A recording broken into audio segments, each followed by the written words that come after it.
চলছে, W dot মাছ তুলতে থাকো।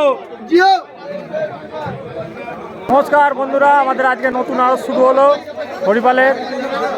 এটা আমাদের কাউন্টার, 14 নম্বর কাউন্টার। এটা কোনো রকম ভাবে আজকে প্রথম দিনে ব্যবসা চলছে, কোনো আড়ত কমপ্লিট হয়নি, এখনো বহুদিন সময় লাগবে। এখন ওই যা হোক করে চলছে। আজ প্রথম দিন শুরু হয়েছে, মানুষের ভিড় আছে ভালোই। আজ রবিবারের মার্কেট, দেখতে পাচ্ছ মানুষের ভালোই ভিড় আছে। প্রথম দিন এই যে কাদা জল কাদার মধ্যে আমরা যা হোক করে আজকে প্রথম দিনটা চালাচ্ছি আড়ত, কারণ রাস্তার সমস্যা, কাদায় ভর্তি রাস্তায়। তারপরে ওখানে আমাদের হরিপাল স্টেশনের পাশে সবজি মার্কেট বসে, যারা জানো সবাই জানে, ওখানে রাস্তাটা জ্যাম থাকে, গাড়ি ফাড়ি ঢুকতে একটু অসুবিধা হচ্ছে। কারোর কোনো মাল লাগলে চলে আসবে। এটা আমাদের 14 নম্বর কাউন্টার, পেছনের দিকে ওদিকে এন্ট্রি গেট।